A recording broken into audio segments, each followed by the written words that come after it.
ইরানের সাথে আমেরিকার যে যুদ্ধবিরতি কার্যকর ছিল, মূলত 5টি বিষয়ে ঐক্যমত্যে পৌঁছাতে পারে নাই দুই পক্ষই, যার কারণে এটি ভেস্তে গেছে। আর এই আলোচনা ভেস্তে যাবার কারণে বাংলাদেশের কপালেও একটা শনির দশা হাজির হয়েছে। বাংলাদেশের একটি জাহাজ বাংলার জয়যাত্রা 42 দিন আটকে থাকার পরে হরমুজ প্রণালীর কাছাকাছি আসলে তারা ইরানের কাছে এটি পার হওয়ার অনুমতি প্রার্থনা করে। ইরান এই আবেদন প্রত্যাখ্যান করেছে। এই যে সামগ্রিক বিষয়, এই বিষয় নিয়ে 2-4টি কথা একটু শোনা দরকার আপনাদের। বাংলাদেশের কপালে কেন এই দুর্ভাগ্য নেমে আসলো, বাংলাদেশের জাহাজ কেন ইরান পার হতে দিচ্ছে না, এর পিছনেও আরেকটা কারণ আছে, সেই কারণটিও আপনাদেরকে জানাবো।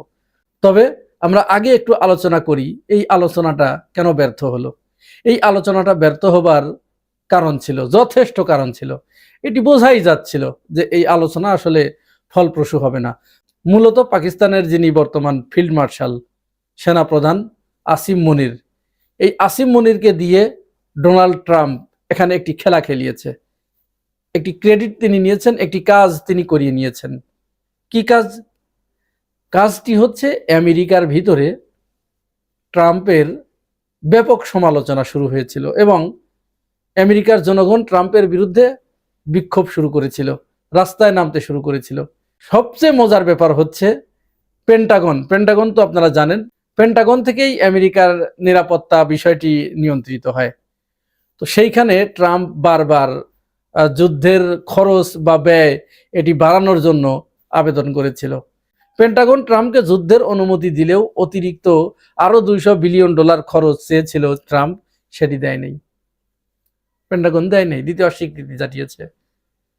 এবং প্রকারান্তরে এই যুদ্ধের দায় ট্রাম্পের ঘাড়ে গিয়ে পড়ছিল, যার কারণে ট্রাম্পের এরকম একটা সম্ভাবনা তৈরি হয়েছিল যে মধ্যপন্থী একটি নির্বাচন বা ইমপিচমেন্টের মুখোমুখি হওয়া। এই অবস্থা যখন দেখলো তখন তো ট্রাম্পের মাথা খারাপ হয়ে গেল। সে তখন কি করলো, ওদিকে ইরানে তো সুবিধা করতে পারছিল না, না জয় না পরাজয়, না কোনো রেজিম চেঞ্জ, কোনো ফলাফল সে ঘরে তুলতে পারছিল না। তখন তার এই ইমপিচমেন্ট, মধ্যবর্তী নির্বাচন, তার বিরুদ্ধে এই আন্দোলন, এগুলো তো ঠেকাতে হবে। এই ঠেকানোর কৌশল হিসেবে সে একটা বুদ্ধি উপায় বের করলো, যে যেহেতু আসিম মনিরের সাথে তার সম্পর্ক ভালো, বললো যে তুমি একটা ব্যবস্থা করো। আসিম মনির তখন ইরানকে রাজি করালো। আর ইরান মূলত চাচ্ছিল, তারা যুদ্ধের পক্ষে নয়, তারা সবসময় আলোচনার পক্ষে। আমেরিকার দেয়া 15টি প্রস্তাব তারা প্রত্যাখ্যান করলেও তারা আলাদা করে নিজেরা 10টি প্রস্তাব দেয়, শর্ত দেয় যে এই 10টি শর্ত যদি আমেরিকা মানে তাহলে আমরা আলোচনায় বসতে রাজি আছি। পাকিস্তান তখন এখান থেকে এই 10টি আলোচনার শর্তগুলো আমেরিকার কাছে, ট্রাম্পের কাছে বলে। ট্রাম্প তখন এটি মেনে নেয় যে ঠিক আছে, তাহলে আমরা আলোচনায় বসি। মানে মূলত কিন্তু সে ওই তার দেশের ভিতরের ওই পরিস্থিতি থেকে সে বের হবার একটা চেষ্টা করছিল। মূলত এইটা দিয়ে সে তার দেশের জনগণকে, পেন্টাগনকে এবং বিশ্ব শক্তিকে সে এই বার্তাটা দিতে চাইলো যে আমি আসলে যুদ্ধের পক্ষে নই, আমি আলোচনার পক্ষে, কিন্তু ইরান আলোচনায় রাজি নয়। তারাই মূলত যুদ্ধটাকে জিয়ে রেখেছে, সুতরাং তাদেরকে সাইজ করতে হবে। এখানে সে এক ঢিলে কিন্তু 2টি পাখি মেরেছে। এক হচ্ছে তার নিজের বিরুদ্ধে যে আনিত অভিযোগ, এই অভিযোগ থেকে সে নিজেকে কিছুটা মুক্ত করতে পেরেছে। আর 2 হচ্ছে ইসরায়েল তো যুদ্ধ বন্ধ কখনোই চাচ্ছিল না, আর ইসরায়েলের একা সামর্থ্য নাই, কোনোদিনও সে ইরানের সাথে যুদ্ধে জিততে পারবে না এবং ওখানে সে যুদ্ধ করতে যাবেও না। কিন্তু এটা প্রচন্ড কুটিল একটা জাতি, এরা অন্যের মাথায় কাঁঠাল ভেঙে খেতে চায়। আর এই কাজটা সে সবসময় করে আমেরিকাকে দিয়ে, কারণ ওরা জানে পৃথিবীতে সবচেয়ে শক্তিশালী দেশ কোনটা। এইটা জানার কারণেই কিন্তু আমেরিকাতে যত বড় বড় বিনিয়োগকারী, যত বড় বড় ডোনার, এই সবগুলো কিন্তু ইহুদি লবিস্ট, ইসরায়েল বংশোদ্ভূত। তারা ওই চিন্তা করে, তারা তো দীর্ঘদিনের পরিকল্পনা এটা তাদের, তারা আমেরিকাকে এমন ভাবে কবজায় এনে ফেলেছে। তাহলে ওই আমেরিকার ভিতরে যে ইহুদি লবিস্ট গুলো আছে, যে বিনিয়োগকারীরা আছে, এরা পোল্টি মারবে। পোল্টি মারলেই আমেরিকার পুঁজিবাজার ধপাস করে পড়ে যাবে, তাহলে আরো একটা বিপদে পড়বে। যার কারণে সে ইসরায়েলের অনুমতি ছাড়াই ইরানের সাথে বসতে রাজি হয়। এখানে বিষয়টা একটু কেমন হয়ে গেল না? যুদ্ধের পক্ষ তো তিনটা, ইরান, আমেরিকা, ইসরায়েল। আর এখানে পাকিস্তানে বৈঠকে আসলো কে কে? ইরান এবং আমেরিকা। ইসরায়েল কোথায়? তো এটি তো এমনিতেই বোঝা যাচ্ছিল যে একটা পক্ষকে বাদ দিয়ে যখন দুইটা পক্ষ এসেছে তখন এই আলোচনা সফল হবে না। আসলে মূলত ট্রাম্প ইসরায়েলকে বলে রেখেছিল, নেতানিয়াহুকে, যে আমি যাচ্ছি আমার দেশের ভিতরের এই অচল অবস্থা কাটানোর জন্য। এটা জাস্ট একটা আইওয়াশ এবং বিশ্ব সম্প্রদায়কে একটা বার্তা দেয়া যে আমি যুদ্ধ চাই না, এবং এই দোষটা পরে আমি ইরানের ঘাড়ে চাপিয়ে দেব। ইরানকে তখন আমি বিশ্ব নেতাদেরকে, বিশ্ব মরলদের বুঝিয়ে শুনিয়ে পরে তাদেরকে আমি ইরানের উপরে খেপিয়ে তুলব এবং হরমুজ প্রণালী থেকে ইরানকে তাড়াবো। এই ছিল তার দুইটি পরিকল্পনা। এখন তার এই পরিকল্পনা কতটুকু সফল হবে সেই বিষয়ে যথেষ্ট আলোচনার সুযোগ আছে এবং চিন্তা ভাবনা করার সুযোগ আছে। এখন শুরু থেকেই কিন্তু আলোচনার টেবিলে যখন বসবে তখন ইসরায়েল বলে দিল যে না, লেবানন এর বাইরে। মানে 10টা শর্ত যখন দেয়া হয়, পাকিস্তান কিন্তু এই 10টা শর্ত হুবহু আমেরিকার কাছে পাঠিয়ে দিয়েছিল, ওইটাই মেনে নিয়েছিল ট্রাম্প। এরপরেই নেতানিয়াহু সুর দিল যে লেবাননের বাইরে থাকবে, লেবাননে হামলা আমি বন্ধ করব না। ঠিক তারপরেই ট্রাম্প বলল যে হ্যাঁ ঠিক আছে, লেবানন ওইটা এর বাইরে থাকবে। তার মানে কি, ও আসছেই ওখান থেকে 2 নাম্বারি করতে, বিশ্বাসঘাতকতা করতে। আর ইরান তো জানে, ইরান বলেছে যে আমরা এর আগেও আলোচনা চলাকালীন সময়ে আমেরিকা ইরানের উপরে হামলা চালিয়েছে, এরকম নজির আছে, সুতরাং আমরা এদেরকে কোনো মত অবস্থায় বিশ্বাস করি না। তবে আমরা যে আলোচনার পক্ষে, শান্তি চাই, এই জন্য আমাদের এখানে যাওয়া। কিন্তু তারা বিশ্বাসঘাতকতা করবে এটি জেনেই আমাদের আঙ্গুল ট্রিগারের উপরে রেখেই আমরা সেখানে যাচ্ছি। আর এইবার আলোচনা যখন শুরু হলো, আলোচনাটাও আবার কিভাবে হয়েছে, ইরান এবং আমেরিকা এরা কিন্তু কেউ মুখোমুখি একসাথে বসে আলোচনা হয় নাই। অনেকটা ওই যে গ্রামে মেয়েদের বিয়ে হয় না, আপনারা তো দেখেছেন, বিয়ে অনুষ্ঠানে কি হয়, কাজী সাহেব প্রথমে মেয়ের কাছে পাঠায় এক দলকে, মেয়ে আর ছেলে কিন্তু মুখোমুখি হয় না, এক দলকে পাঠায় যে যাও তুমি মেয়ের ইজাজত নিয়ে আসো।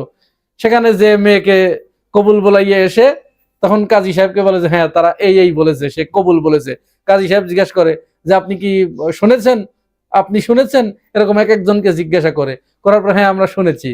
এরপরে ওই কথাটাই তখন আবার ছেলের কাছে বলে যে আপনার তো এইভাবে, আপনারা সব জানেন।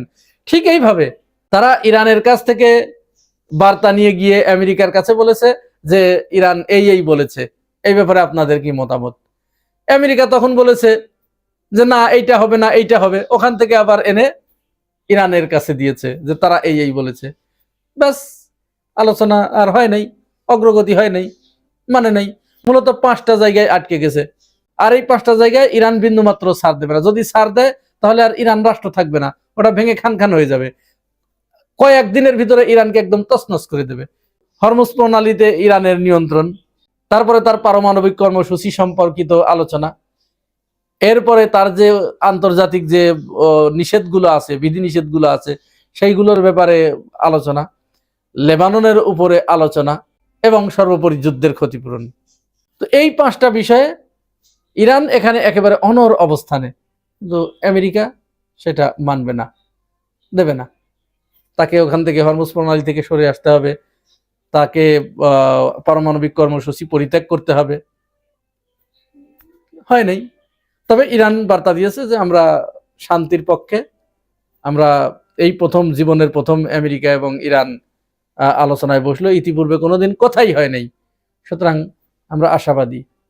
এই টানাপোড়েনের ভিতরে বাংলাদেশ সম্পর্কিত যে বিষয়, বাংলার জয়যাত্রা জাহাজটি যে পার হতে চাচ্ছিল হরমুজ প্রণালী, ইরান কর্তৃপক্ষের কাছে আবেদন করার পরে ইরান কর্তৃপক্ষ এটাকে নাকচ করে দিয়েছে, আবেদনটা প্রত্যাখ্যান করে দিয়েছে। কেন দিয়েছে? এর কারণ হচ্ছে ইরানের পররাষ্ট্র মন্ত্রণালয় থেকে এই বিবৃতি দেওয়া হয়েছে যে আমরা বাংলাদেশের আচরণে প্রচন্ড কষ্ট পেয়েছি। অর্থাৎ তারা যে 6 দেশের জাহাজ ছেড়ে দিচ্ছিল, এর ভিতরে কিন্তু বাংলাদেশের জাহাজ ছিল। তারা প্রাথমিক অবস্থায় বাংলাদেশকে তেল দেবে, সবকিছু দেবে, এরকম অনুমতি দিয়েছিল, প্রতিশ্রুতিও দিয়েছিল। কিন্তু এর ভিতরে কি করে ফেললো আমাদের পররাষ্ট্রমন্ত্রী খলিলুর রহমান এবং জুবাইদা রহমান, তারা কি করলেন, আমেরিকায় গিয়ে আমেরিকার সাথে একটু ঘুডু করলেন, আমেরিকার কৃপা পাওয়ার চেষ্টা করলেন, আমেরিকার মাধ্যমে ভারতের কৃপা পাওয়ার চেষ্টা করলেন, ভারতের মাধ্যমে আমেরিকাকে রাজি করিয়ে রাশিয়া থেকে তেল কেনার চেষ্টা, এই যে একটা ঘুডু করা, পাঁচাটা যাকে বলে খাস বাংলায়, এটা যখন করলেন, করতে গিয়ে তখন হয়তো ওইখান থেকে বলে দিয়েছে যে তাহলে ইরানের পক্ষে কথা বলা যাবে না, ইরানের বিপক্ষে বিবৃতি দিতে হবে। ব্যাস, তারা ইরানের বিপক্ষে একটা বিবৃতি দিয়ে ফেললো। এই বিবৃতি দেওয়ার সাথে সাথেই মানে এখানে কূটনৈতিক ভাষা ব্যবহার করা যেত, কূটনৈতিক ভাষা ব্যবহার না করে সরাসরি ইরানের বিপক্ষে যায় এই জাতীয় ভাষা ব্যবহার করেছে। তো এটা তো ইরান বোঝে না, সাথে সাথে ইরানের মাইন্ড করে ফেলেছে, সাথে সাথে ইরান এই যে এই কাজটি করলো। তাহলে বাংলাদেশের যে পররাষ্ট্র নীতি ছিল, এই নীতি কেন এরকম পরিবর্তন ঘটলো এবং এর জন্য জনগণকে যে সাফারার হতে হচ্ছে, এর দায় এই সরকার কি এড়াতে পারে? প্রিয় ভাই ও বোনেরা, আপনারা কি মনে করেন জানাবেন কমেন্টস বক্সে। আর ভিডিওটি ভালো লাগলে পাশে থাকবেন সাবস্ক্রাইব করে। আজ এ পর্যন্তই, আল্লাহ হাফেজ।